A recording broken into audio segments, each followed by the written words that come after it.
Hello, I am Matthew Falconer, And I'm Chris Waywell. and Square World brings you yet more endgame content from Rift, this time the third boss in Green Scales Blight. Bright again, sorry. All life ends.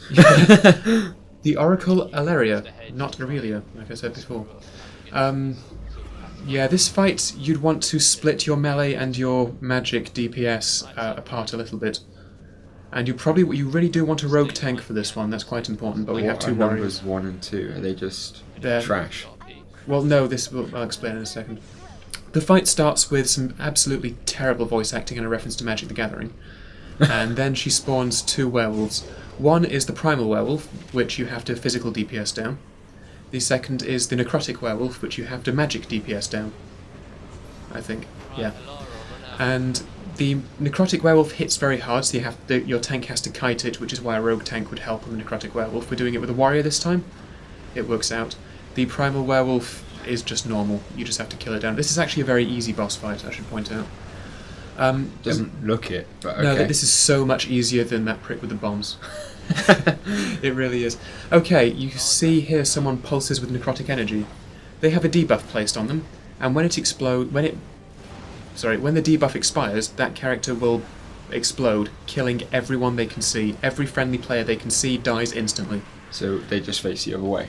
No, as in it's pulses in a circle. You have to get in front of a wall. Around the edge of the arena there are little bits of hedge. You have to run out of the main arena and behind a wall so that when your buff explodes you don't end up killing your whole raid. But they will die and need to be rezzed. No, they won't. The explosion doesn't affect them. Oh, I see. So, sorry, it's the buff that explodes, not the player. My mistake. That's a pain. So it just means someone has to be paying attention, and it's a check to make sure that you've not fallen asleep on your keyboard with your forehead pressing down your macro key just to make DPS happen.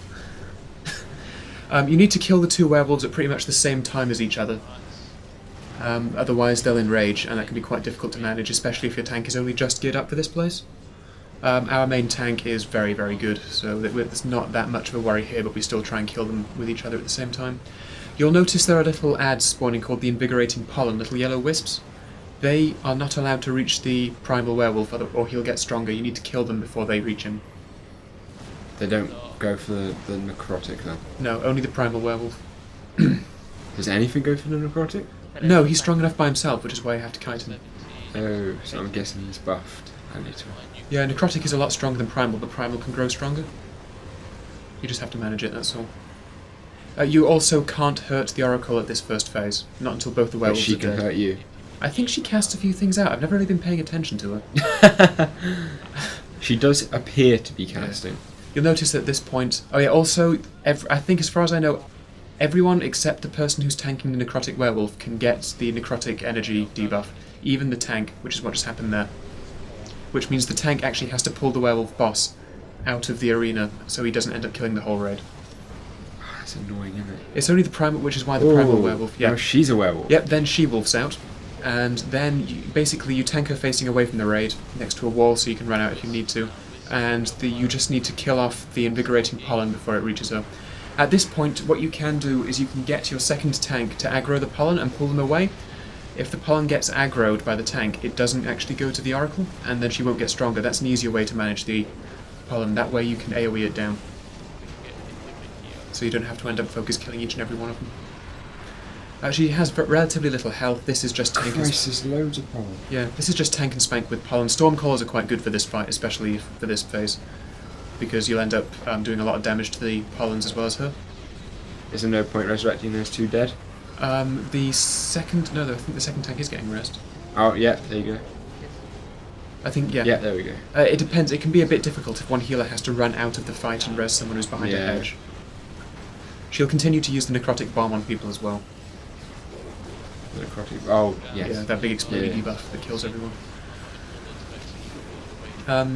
She can get about... I think it's safe to let... well, it's not safe, but it's possible to kill her until she gets about 8 of those pollen buffs, then I don't think your tank can keep up. She's got 4 at the moment, correct? Yeah. They can't be dispelled as well. Once she's got them forever. Yeah. I think you, yeah, I think you need to get on this pollen a bit more. Yeah, people are a little bit slow to kill the pollen this time around. 5? I think it's 8. I don't know what the magic number is, or the horrible number, depending on your view. I think it's somewhere between 8 and 10. What does it do? She just gets... She increases her damage output by 5% and decreases the damage she takes by 5%, or something along those lines. 6. 6. Yeah. 8.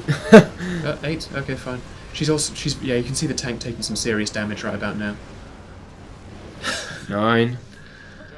Doesn't matter. She's dead. Yeah, she's dead anyway. And that's Oracle Aurelia. Probably the That easiest. was quite easy Yeah. towards the end. The easiest boss in Green Scale. Next up is Hylas, who we haven't actually killed yet. Yes.